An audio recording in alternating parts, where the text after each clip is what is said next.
thép không ạ? Sử dụng không ạ? Đêm nay là 29, anh em ra tập trung hát chơi. Anh em tập trung để chơi vui. 29 Tết nhé. Đây, một bài đang lên như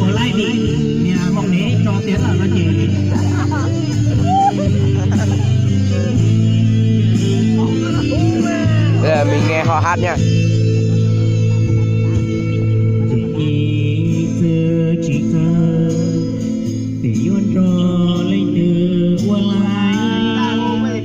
ít người hai tia qua lại mà nơi chỉ gió vì chỉ có phi mua cái gió phi tơ xa đây anh em khá đúng. Đây là Luông Luông nhé.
có tự do tu là tiếng mắt thiên chia có tự chia lại lo thầu tư thanh niên chân đất.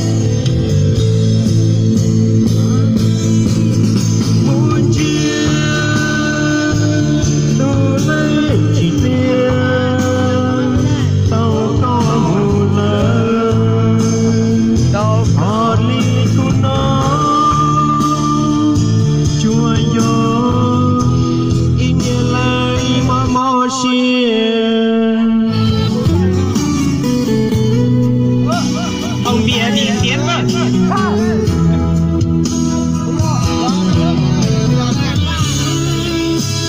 Anh em theo dõi nha.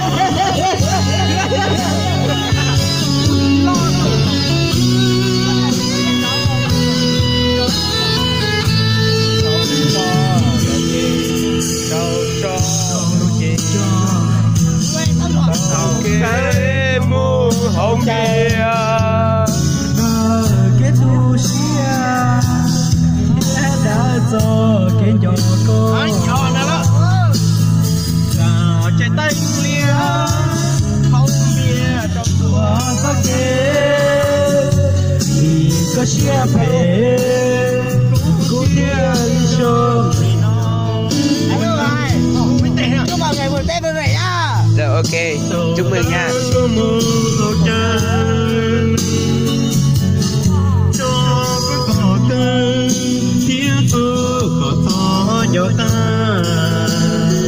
Con quay cầm lô cầm có cái gì quay à? Thế chỉ có roi.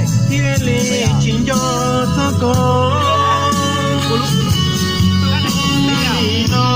Quay là bắt chước nhé bạn. Chào chào chào.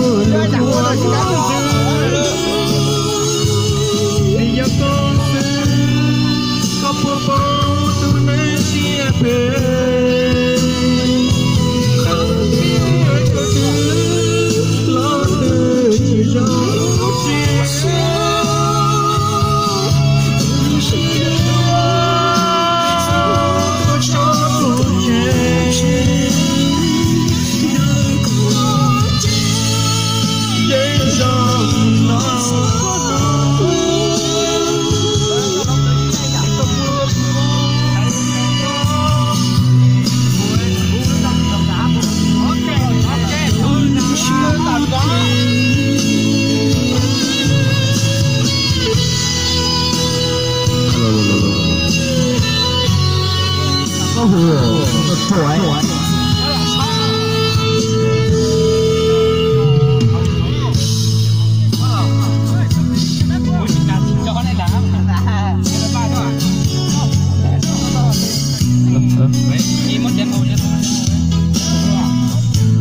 Hiện tại ít tiền chỉ là có ít ra câu chành hay Anh ra để hồ. ít tiền chỉ là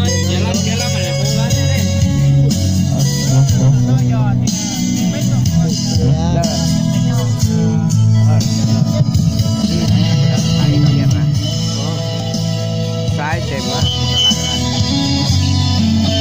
đó nè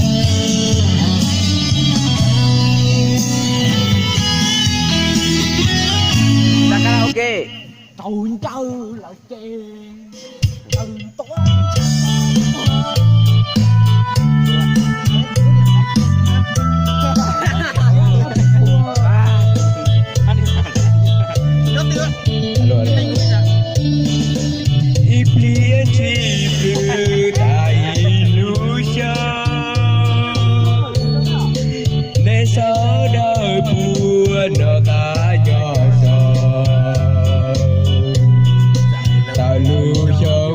thầy thầy múa này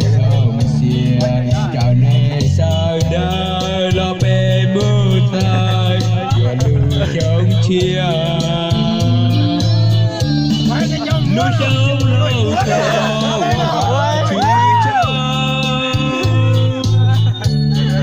nước chó cứ về nhà đảo sông nào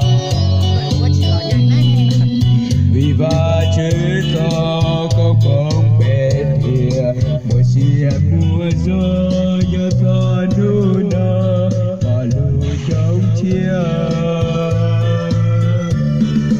có va chơi nu nữ lo gió đó bé tuôn phía tu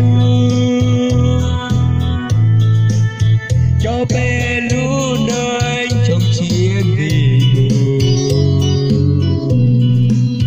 phố con bóng dâu cho bé tuôn đường còn lu trong chia chia bé tao dài còn bóng lúa mía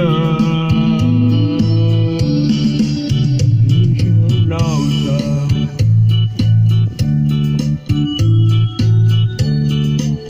họ bé gió trong và chữ kề Nhìn do lò. Số thấy sẽ là bê sẽ là hồ. và chữ té đèn đường và kề trên to núi Giêsu lo địa chỉ Giêsu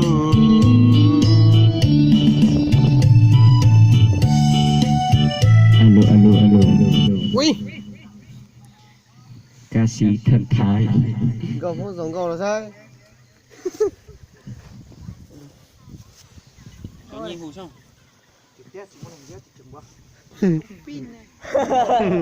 Ê, cũng là cho cũng rồi lá anh chia này còn tốt tủ. Chỉ xong cho là. Karaoke à? Cả nhà lâu lâu mới có một lần vui như vậy Quy đi. ca sĩ và hát đi Mua phụ so vậy này chỉ có hù nè. Nào, ca sĩ đại tá đâu? ca sĩ đại tá Huy Đại tá giờ là lãnh đạo ở lãnh tù ở đây. ca sĩ lãnh tụ Huy nha à, Lý Thanh Huy ca sĩ lãnh Huy chứ. Lý Gia Huy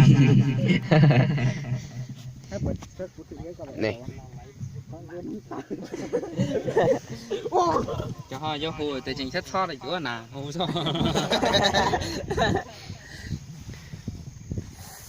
Hồ Bạch ít tiết đến rồi đấy chú mình.